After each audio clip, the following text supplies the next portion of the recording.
కరీంనగర్ పట్టణ కేంద్రంలో 43వ డివిజన్ గోదాంగడ్డ పండ్ల గుర్తు ఫ్రూట్స్ గుర్తుపై ఓటేసి 43వ డివిజన్ ప్రజలు భారీ మెజారిటీతో మొహమ్మద్ అబ్దుల్ గఫార్ని గెలిపించాలి అని సందర్భంగా కోరారు.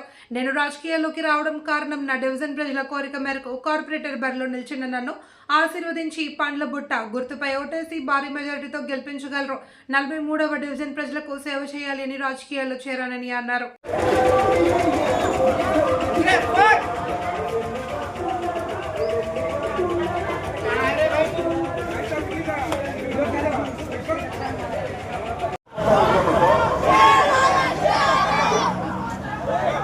ఈ ప్రజాక్షేత్రంలోకి వచ్చి రెడీ ఉన్నారా అన్న? మరి నేను అడుగుతున్నా.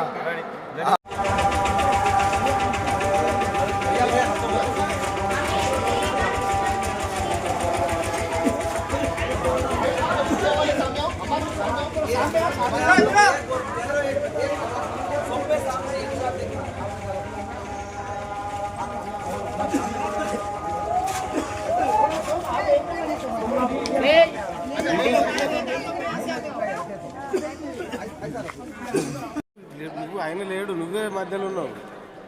నేను అది జరగాలంటే ఇది జరిగితే ఈయన నాకు కెమెరా మధ్యలోకి వస్తాడు.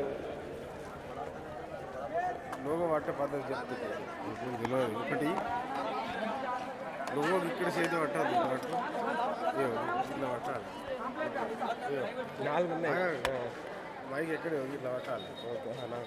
ఇంత ఈ లెవెల్ ఇట్లా పడితే చెయ్యి ఇట్లా పడితే చెయ్యి పడద్దు.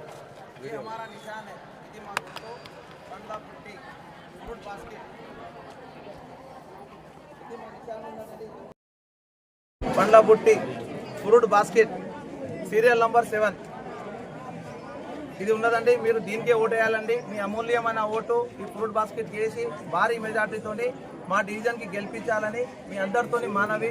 43 డివిజన్లకి నేను అందరూ కృతజ్ఞతలు చెప్తున్నాను. ఈరోజు అందరూ దగ్గర వచ్చేసి వాళ్ళందరూ మనకు మంచి మెజార్టీగా గెలిపిస్తారని నేను కోరుతున్నాను. अस्सलाम वालेकुम रहमतुल्लाहि व बरकातुहू। मैं आज मोहम्मद अब्दुल गफ़ार अनीस फातिमा के तरफ से 43 डिवीज़न में कॉन्टेस्ट कर रहा हूँ। हमारा निशान ये फ्रूट की बास्केट है और सीरियल नंबर 7 है। मैं आप सब भाया बहना माँ बहनों से बूढ़े बुजुर्गों से सबसे गुजारिश कर रहा हूँ, ये निशान को वोट दीजिए।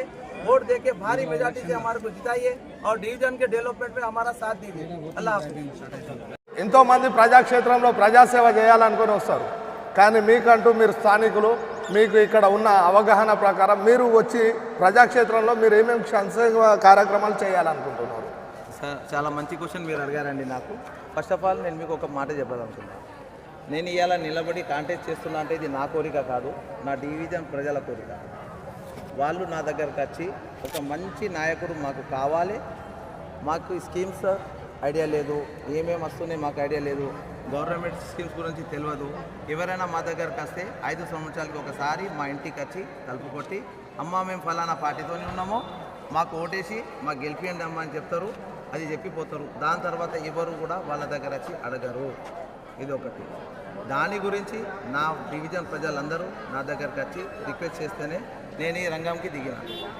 ఇంకొకటి, నాకు వీళ్ళ ప్రేమతోని వీళ్ళ కష్టాలతోని నాకు గెలిపించుకొని తీసుకొస్తే నేను వాడకు ఏదైనా మంచి మేలు చేద్దామని కొన్ని ప్లానింగ్ చేసినా అండి. చిన్న మేనిఫెస్టో ఉన్నది నాది. నేను ఏం చెప్తున్నానో అదే చేస్తాను. చెప్పని కూడా నేను వాళ్ళకు లాభం చేస్తాను, కానీ నా తరఫున ఎవరికి నష్టం జరగదు. డివిజన్లో మీరు ఏదైతే మేనిఫెస్టో అంటున్నారో దాన్ని ఇప్పుడు ప్రకటించగలుగుతారా? చెప్తానండి. చెప్పండి. మేనిఫెస్టో ఏ భయం లేదు, ఎందుకంటే చేసేది నేను. కాపీ చేయడం కోసం 100 మంది ఉంటారు. 66 డివిజన్లా బాగా మంది ఉన్నారు. కాపీ చేస్తే పని కాదు. Original is original. నేను ఫస్ట్ నా డివిజన్లో వృద్ధులకు, విధవరాలకు, మళ్ళా ఒంటరి మహిళలకు, మరి సదరం సర్టిఫికేట్స్ వికలాంగులకు లేవు. దానికి వాళ్ళకి ఎట్లా పోయి అప్లై చేయాలి కూడా ఐడియా లేదు. దాని గురించి నేను మా డివిజన్ ఆఫీస్లో నేను గెలిచిన తర్వాత ఒక ఆన్లైన్ సెంటర్ నేను పెడుతున్నా. మా ఆఫీస్ ఇక్కడ ఉన్నది. ఆ ఆన్లైన్ సెంటర్లో ప్రతి ఒక్కళ్ళకు ఫ్రీ సర్వీసెస్. మేము రూపాయి కూడా ఛార్జ్ చేయము. First thing. దాని తర్వాత గవర్నమెంట్ స్కీమ్స్ ఉన్నాయి. ఆ గవర్నమెంట్ స్కీమ్స్ కోసం అవేర్నెస్ ప్రోగ్రామ్స్ చేయాలి.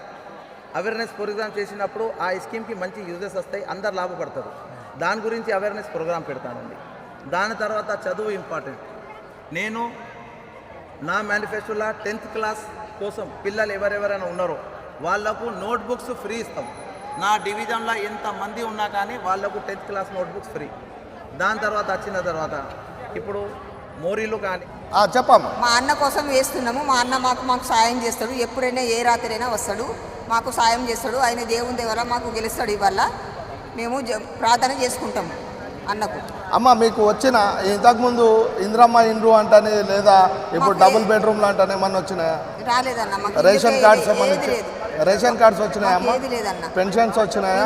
గించని ఏం లేదు. నాకు భర్తకు లేదు, నాకు లేదు, కరెంటు కూడా లేదన్న. సరే అమ్మ. మీరు ఏ డివిజన్లు ఉంటారు? 43 డివిజన్. మీకు ఇప్పుడు ఉన్న ఈ ఫాతిమా గారు మీకు అందుబాటులో ఉండి మీకు ఏమైనా కార్యక్రమాలు చేస్తున్నారా? మాకు ఎప్పుడు అవసరం వచ్చినా సార్ ఆయన అధికారం లేకున్నా మాకు సాయం చేస్తున్నాం సార్. అధికారంలో ఉన్నా లేకున్నా సాయం చేస్తాడని మేము నమ్ముకున్నాం. అధికారం లేకపోయినప్పటికీ మాకు సాయం చేస్తాం. మీకు ఎలాంటి సహాయ సహకారాలు కావాలని మీరు కోరుకుంటున్నారు?